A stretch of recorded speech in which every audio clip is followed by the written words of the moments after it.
Assalamualaikum warahmatullahi wabarakatuh. Puji syukur marilah kita panjatkan atas kehadiran Allah Subhanahu wa taala yang telah memberikan rahmat dan hidayahnya sehingga kita dapat bertemu pada pertemuan hari ini dalam keadaan sehat walafiat. Yang saya hormati Bapak Dr. Wirmi Eka Putra SEMSI dan Bapak Dr. Pribadi Prasetyo MSAK selaku dosen pengampu mata kuliah akuntansi syariah dan teman-teman yang saya banggakan. Sebelumnya, izinkan saya memperkenalkan diri terlebih dahulu. Perkenalkan, nama saya Lusna Nabila Sapitri dengan NIM C1C023074 yang akan mempresentasikan materi mengenai akad salam.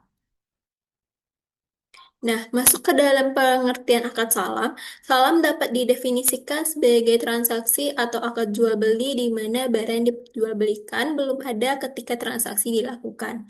Dan pembelian melakukan pembayaran di muka sedangkan penyerahan barang baru dilakukan di kemudian hari. PSAK 103 mendefinisikan salam sebagai akad jual beli barang pesanan Muslam PI dengan pengiriman di kemudian hari oleh penjual Muslam ilaihi. Pelunasannya dilakukan oleh pembeli al-Muslam pada saat akan disepakati sesuai dengan syarat-syarat tertentu. Nah, ada jenis-jenis akad salam itu ada dua jenis. Yang pertama itu salam. Salam yaitu transaksi jual beli di mana barang yang diperjualbelikan belum ada ketika transaksi dilakukan. Pembelian melakukan pembayaran di muka, sedangkan penyerahan barang baru dilakukan di kemudian hari. Yang kedua ada salam paralel, artinya melaksanakan dua transaksi salam yaitu antara pemesan atau pembeli dan penjual, serta antara penjual dengan pemasok, supplier, atau pihak ketiga lainnya. Nah, untuk sumber hukum akad salam itu sendiri ada dua berdasarkan Al-Quran dan hadis. Yang pertama itu ada Al-Quran itu eh, dari Quran Surat Al-Baqarah ayat 282 yang berbunyi, Hai orang-orang yang beriman, apabila kamu bermuamalah tidak secara tunai untuk melakukan hal yang ditentukan, hendaknya kamu menuliskan dengan benar. Nah, lalu dari hadis itu sendiri ada dari hadis riwayat Bukhari Muslim yang dimana barang siapa melakukan salam, hendaknya ia melakukannya dengan takaran yang jelas dan timbangan yang jelas pula untuk jangka waktu yang diketahui. Nah, masuk ke dalam rukun dan ketentuan akad salam. Rukun salam ada tiga, yaitu sebagai berikut. Yang pertama itu adalah pelaku. Pelaku itu terdiri atas penjual atau disebut dengan muslam ilahi dan pembeli al-muslam. Yang kedua ada objek akad berupa barang yang diserahkan. Muslam fit dan modal salam raksu malis salam. Yang ketiga ada ijab kabul atau serah terima.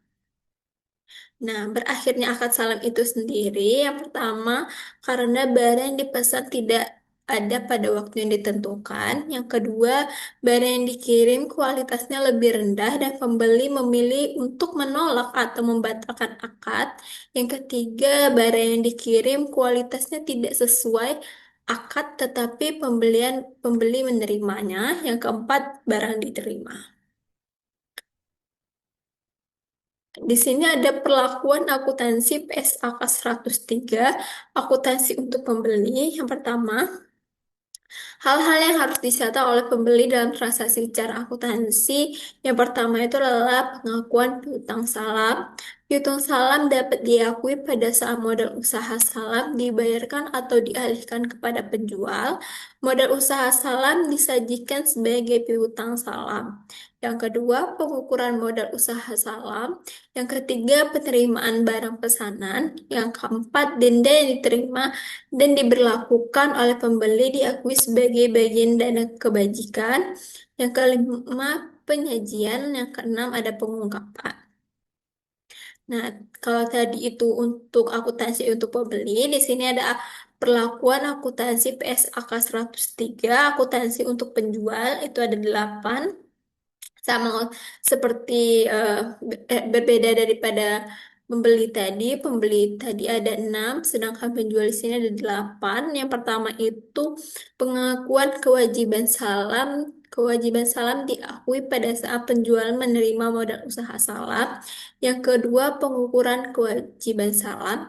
Jika modal usaha salam diterima dalam bentuk kas, maka diukur sebesar jumlah yang diterima. Yang ketiga, kewajiban salam dihentikan pengakuannya pada saat penyerahan barang kepada pembeli. Yang keempat, saat tanggal penyerahan, penjual gagal memenuhi akad salam. Yang kelima, jika penjual melakukan transaksi salam paralel. Yang keenam, pada akhir periode pelaporan keuangan, persediaan yang diperoleh melalui transaksi salam diukur sebesar nilai terendah antara biaya perolehan atau nilai realisasi neto. Yang ketujuh, penyajian. Penjualan menyajikan modal usaha dalam usaha salam yang diterima sebagai kewajiban salam. Lalu yang kedelapan ada pengungkapan. Nah, di sini ada ilustrasi dari akad salam. Misalnya itu seperti pembeli memesan beras tipe IR64 sebanyak 2 ton seharga 5.000 per kilogram dan diserahkan 4 bulan ke depan atau pada waktu panen. Pembayaran atas pesanan ini dilakukan di muka. Di sini cukup jelas bahwa pembeli harus menyerahkan uang di muka sebesar 10 juta untuk pembelian 2 ton beras IR64 yang akan diserahkan 4 bulan kemudian oleh penjual. Nah, dari materi tadi dapat disimpulkan bahwa akad salam adalah jual beli yang diperbolehkan dalam syariah karena pembayaran dilakukan di muka.